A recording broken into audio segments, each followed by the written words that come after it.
Hello, builders. Welcome to the Build Your Success podcast today. Here at this podcast, we like to build you so you can build others. We do that through our corporate training events, our speaking events, and our online services.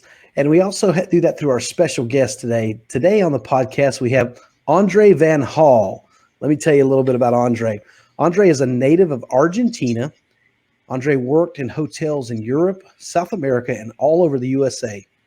He went suddenly blind in 2011 and reinvented himself as a motivational and professional speaker on the subject of change.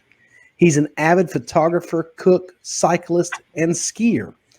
Andre had to abandon some of his passions and adapt to others. He now travels all over the Americas as the Curiosity Instigator. So we want to welcome the Curiosity Instigator to the podcast today. Thank you very much, Brian. I'm delighted to be here with you, and thank you very much for this opportunity to exchange some thoughts. That is wonderful, and I believe my friend John Geese recommended you for the podcast. Is that right? Do I remember that right? That is correct. John is my accountability partner. It's great. I love having accountability partners, and John was a great guest on the show, so that's going to be a wonderful episode as well. But let's dive into this. We're going to ask you the question we ask all of our guests. What does leadership and being a leader mean to Andre Van Hall? You know, it's we're all leaders, right? We all lead in different ways. But leadership to me is the ability to create a vision for other people to want to follow and be with you in the process of creating that change. Of course, I speak about change, and change is the thing, but everything that we do is about changing. If you're building a dam, you're changing the elements that form the concrete into something that then gets poured into eventually being a dam. And that is the change. But it takes leadership to create the vision for somebody to say, this is what we want to create. Do you want to follow me into making this happen? And you can lead, there's different ways of leading. You can lead through fear, and that has very quick results, but I think is very short-lived, and it creates, of course, resentment. But leadership by example and creating a vision so that people want to follow you, that they buy into what you are selling is what I think is the most important aspect of leadership. I think that is great, that buying into what they are selling is just one of those things. We've said it a few times here on the podcast, but you can choose to lead, but someone else has to choose you as their leader. And so I think once you cast that vision, then people get to make a choice. What you said here in your application was awakening the curiosity of the team and encourage them to take initiative. And I like that as well. It's both what you said and what you wrote. They just complement each other really well. Yes. And you know what? And that word initiative is, as a matter of fact, I am starting a new book on the word initiative, because of course, I speak about change. And I think that if you're not curious, you're not changing. But I've also come to the realization that I can really wake up your curiosity, or you might be curious innately. But if you take no initiative, it's just this curiosity. So it is you need to be able to take people from curiosity to initiative, so that real change is happening. And that is what I think is the sign of a true leader. That's great. I appreciate that. I love that, to take them to the initiative part of that. That's wonderful. I think we always have to have action to complement vision. And so that's wonderful, Andre. Well, Andre, just so the guests get a real understanding, I kind of skimmed over it in your bio introduction, but tell us about that you went blind in 2011 and you had to reinvent yourself. Let's have a conversation around, what happened there and how you've reinvented yourself over this time. So, it's I'm an avid cyclist, and I went on a bike ride, found myself at the top of the mountain ahead of my friends, and I laid down to contemplate life, and everything was great, but I didn't realize that massive changes were happening inside of my body. And it's something called non-arteritic anterior ischemic optic neuropathy, short for NAION. And that by the next morning, something was off with my eyesight. Many doctor visits later, they told me, you'll be blind in 2 weeks. As you can imagine, it's devastating, right? You're on top of the mountain, both metaphorically and physically. And all of a sudden, you're told that your world is going to be turned upside down, and everything that you believed in now all of a sudden changes.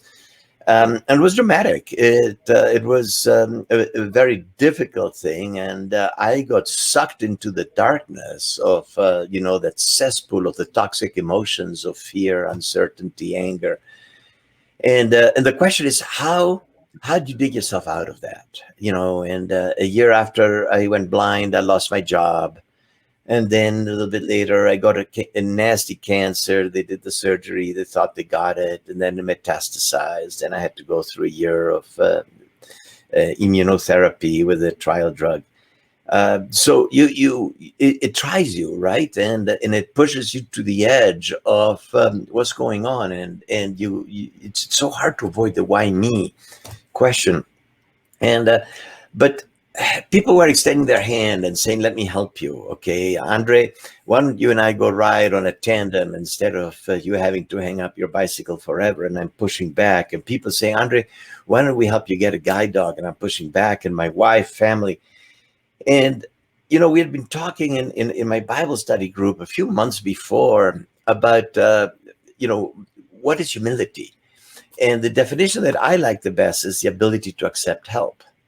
And man, was I not a humble man at the time. And so when people were trying to help me, instead of being humbled by their offer, I felt humiliated. What do you mean I can't do it? What do you mean there's a limitation to what I can do?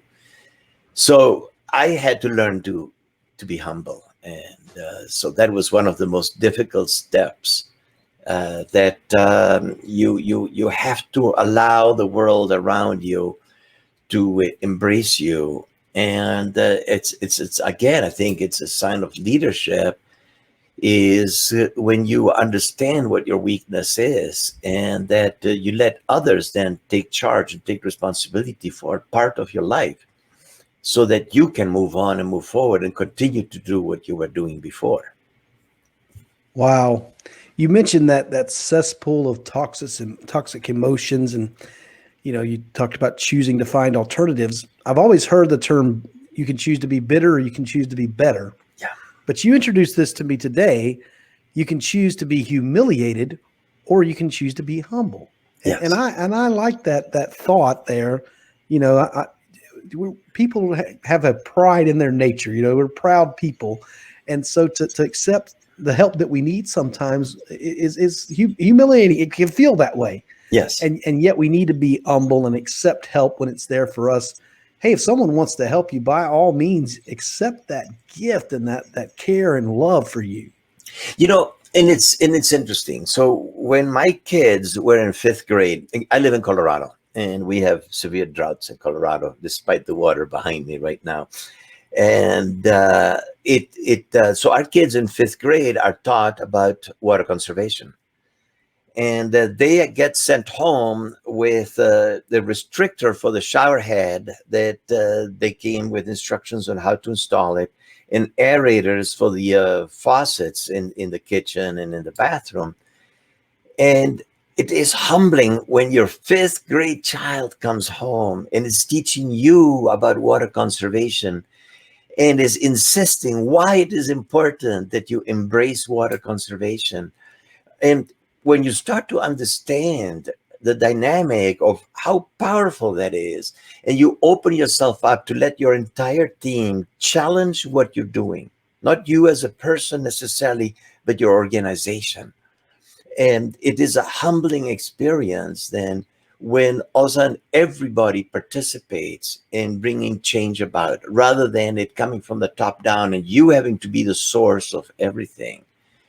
So it is opening yourself up to letting others challenge you, and through that help you see a different light. I think it's truly such a powerful tool that we underestimate so many times. Andre, that is wonderful. And I'll be open and transparent here. Early in my leadership career, I thought I had to have all the answers. Yes. And I learned very quickly I don't have them. And when you can lean on others, even though they may report to you, or in your case, your children, they have ideas, and they have great, wonderful ideas that you just don't have. Yeah. And so include them and let them be a part of that, and be humble enough to accept that help. That's just marvelous. I love that thought. Yeah, and the thing is, it's so many times when we are that young executive coming up, and we want to pretend that we know the answers, and the veterans see right through you. They see that you're fudging and that you are going to fail, and eventually they're going to let you fail.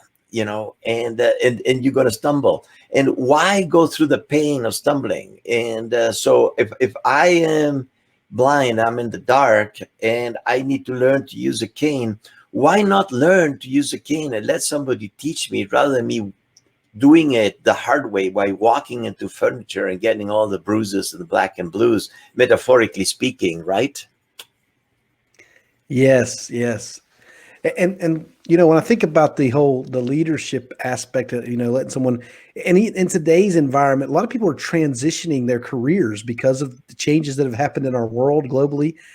And it's not, in the past, we've always thought that, wisdom comes from the aged, and it's, the elder is the teacher.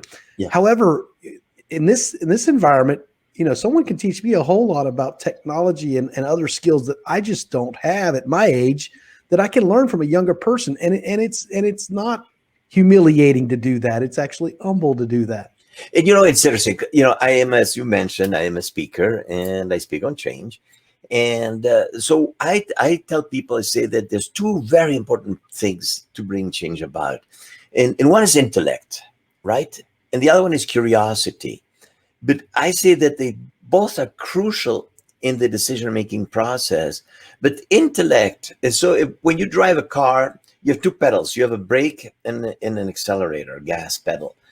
And they're both important to get your car to go places, right? If you only have the accelerator, you're going to crash. If you only have the brake, you're not going to go anywhere. And so I liken it, I say that your intellect is the brake, and your curiosity is what propels you forward, is the accelerator, it's the gas pedal. So you have to have both, but you have to allow curiosity to take a bigger role than intellect. So when somebody comes to you with an idea and they say, hey, I'm curious, I think we should try this, your intellect is going to come in and say, oh, we tried it before, it's too costly, we don't have it in the budget, we don't have the time, we don't have the resources, whatever. And the more you apply that brake, the less that curiosity is going to bubble up and allow that transportation to happen. So that's why I think that curiosity is such a powerful, awesome tool, and that we need to guard against the intellect killing the drive of curiosity to challenge how we do things and to let other people come in and bring ideas to us. I love that analogy of the brake and the accelerator. That's what makes it what I call Brian proof. I can understand that. But I tell you, one thing that I've been trying to convince myself to do is when I do have that thought of, we've tried it before, but I re-say to myself in that inner mind, that voice we have, what if it could work this time? What if there's something that's changed, right, that now it's the appropriate time for this to work? So that's great. Yeah. Andre, on your application, and for anyone listening today, you can become a guest on the podcast. All you have to do is go to our website, buildcs.net, fill out our application. We're going to tell us what you're passionate about. We're going to make sure that lines up with our mission here, and then we'll invite you on the show. But in your application, Andre, you said life is not what happens to you, right, but how you handle it. Yes. So definitely you can speak to that in your situation, and all those hard life circumstances that have been dealt you, not only the blindness, but the cancer and the treatments and the failed treatments. I mean, just prepared you for being able to tell some of the rest of us how maybe we shouldn't complain as much. Yeah. But it's again, we have a choice, right? We always have choices, and we can go the path of darkness or the path of light. When I was on that gurney, so I went to 4 doctors on that first day, and they all dilated me and did tests, okay, whatever. And 9:15 at night, I'm lying on the gurney at the local hospital with intravenous in my arm. They tried to salvage some of my eyesight, but the verdict is in. The diagnosis is you will be blind in 2 weeks. And I'm crying, right? I'm desperate. I'm like, oh my goodness, it's the end of life as I know. And all of a sudden, I thought of a stupid joke and I laughed out loud. And the nurse comes over and says, "Oh, what's going on?" And I told her the joke and we're laughing. She brings out the nurses. We're laughing. The doctor comes in. She wants to know what's going on. And for the briefest of moments, I let light back into the darkness of my despair, right? I was laughing. And it dawned on me that I truly did have a choice. Did I want to go the road of self-pity? And trust me, I went down that road for a long way. But I allowed rays of light to come in. And the more of that light you let in to illuminate, to brighten your life, the easier it's going to be. And, there are times that the despair and the change is truly difficult. Lose a child, lose a loved one, okay? How can you let any light in? And it's like, oh no, I need to let the darkness envelope me, and I have to mourn, and you self-impose the darkness. But one day, at some point in time, you've got to give yourself permission to let a ray of light in, and then another one, and slowly but surely take the path of light and totally reject the darkness. It's hard, and it really, I mean, to be blunt, it sucks, but you have the power, and it is choice. And that's why saying I feel that curiosity is what pokes the holes into the darkness. It's the moment when people started to challenge me and to say, "Andre, you need to learn to use a cane," and "Andre, why don't you start riding a tandem instead of giving up bicycle riding?" And "Andre, why don't you pick up a new hobby instead of photography?" And rejecting, but slowly but surely you start getting curious. But well, what if?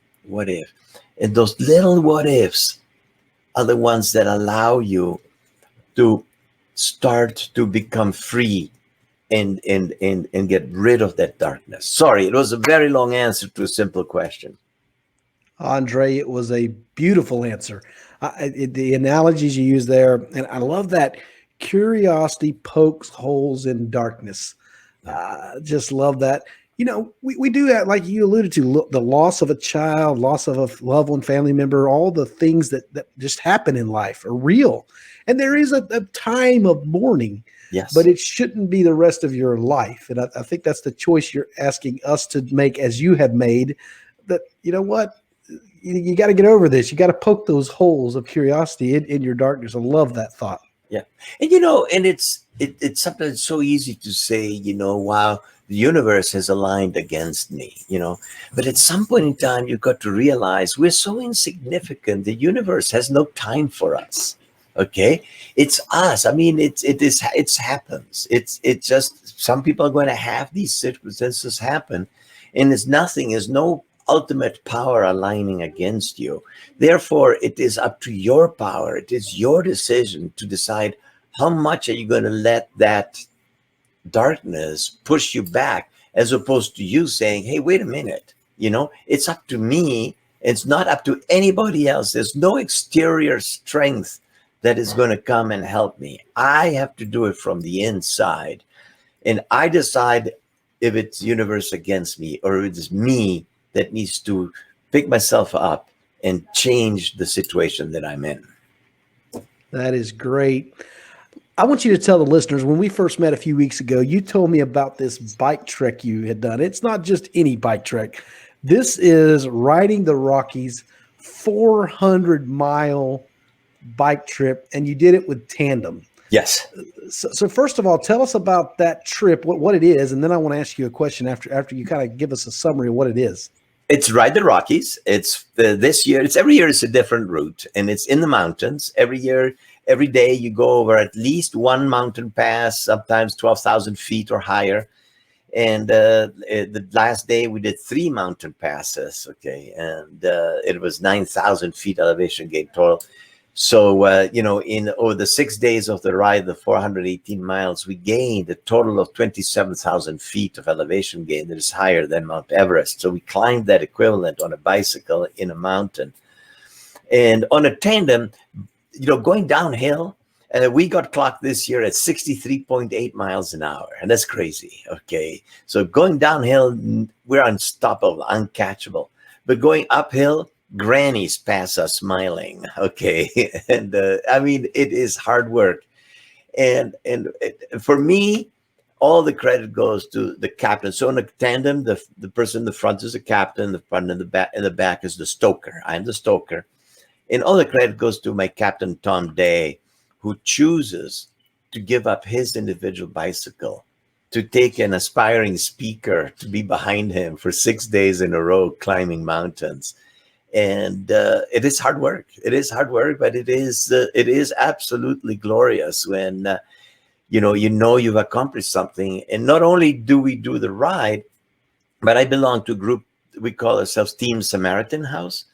And this year was about 43 of us on the team.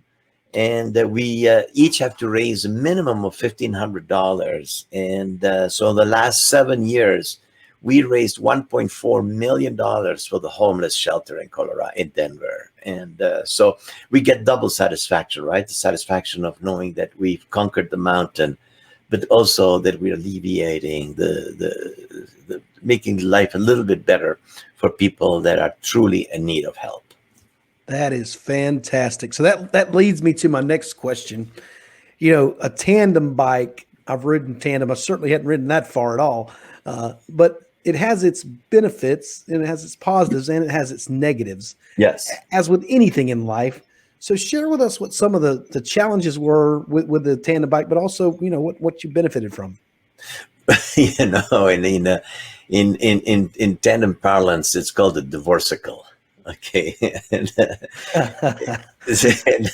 and Tom and I, we jocularly say that we every year after Ride the Rockies, we get divorced from our relationship of riding together. And for a month, we don't want to see each other. And it is a stressful thing to get to learn to ride a bicycle together like that. And I had a friend of mine, Tim, the different captain, and he's the first one that challenged me and said, Andre, let's you and I do this 100-mile bike ride on a tandem. And this was part of the time when I was not being humble. And I pushed back and I realized, I can sit at home on the couch growing fat, or I can show some humility and get on the back seat of a tandem. But I was a CEO. And I'm a charge kind of person. And the back seat is not where I want to be. And so you got to learn to compromise that when you're in the back seat, you are in the back seat. You're not in charge of the gears, the brakes. But the thing is that the captain has to realize that they have an awesome responsibility too. They are responsible for my safety, and but also for getting us where we want to go. So it's important that the captain is not trying to set the pace that I cannot keep up with. So Tim was a 23 times Boston Marathon runner, awesome athlete. And we got on the bike path and I'm going like, Tim, the cadence you set you're going at is brutal. I cannot keep up with it. And if Tim is not listening to me, in 5 miles, we're walking that bike because I'm spent. So when you're in charge in a team, in a group, in a tandem, it's important that you communicate with your team. Now, it's okay for Tim to challenge me and to say, Andre, let's try this gear. But I think it's just as important, that humility, for Tim to be prepared for him to challenge him back and to say, okay, but what about that gear? And that is the communication that has to happen within a team for transportation to happen. And Tim and I started to converse and we started to move forward much faster and faster. And there's nothing more efficient than a tandem on a straightaway that is not a climb. We started passing every single bicycle until we got to the stupid short climb of Chatfield Dam, and we argued all the way to the top, right? So there's always going to be change in your life. Just as things are going smoothly, there's going to be a climb. There's going to challenge the way you were doing things, and you need to adapt to the new reality. So those are, I think, the key things. I've got a picture that I show in my talk. It's a tandem, and the two riders are back to each other. And I feel that so many times in life, whether it's in your marriage, at work, or whether it is the United States Congress, okay, if the bicycle is the United States Congress and the Republicans are the captains and the Democrats are the stokers, they're both patriots. They both believe their way is the way to save the country. But unless they're willing to communicate, right, and to challenge each other and to listen to each other and to compromise, that bicycle is not going to go anywhere. So those are the lessons learned from the tandem. There's so many lessons in there. We probably could have a whole nother podcast on that. Unfortunately, we're out of time. But I just had this thought when you started talking about Republicans and Democrats. It used to be that our politicians could have a debate and there wasn't hate. And it just seems now it's like we can't even agree that we're all Americans and we all should be going in a path forward for America, not for a single party. Hey, that's great news there. Hopefully, many of the listeners will adhere to that. But Andre, it was great having you on the podcast today. I want to let our listeners know where they can find out more about you. So for those that are watching on YouTube, I pulled up his website, and those listening will include this in the show notes, but it's andrevanhall.com. Andre, what can they find there at your website? Oh, I mean, that's my biography, pictures of my guide dog and Crimson, and his story, and then demonstration videos of my talk and testimonials and my book. I have a book. It's The Curiosity of Change. It's available on Amazon. And so a whole plethora of information is my website. I hope it's all inclusive and gives you all the ways to contact me. That is wonderful. And for our listeners, do me a favor, wherever you're listening to this podcast, go over there, give us an honest rating and review, share this podcast with others. Wow, Andrew has poured some light on us today. I want you to share that with your friends, family, and coworkers. So thanks for listening to the podcast today. Remember to build yourself and then build others. And stay curious.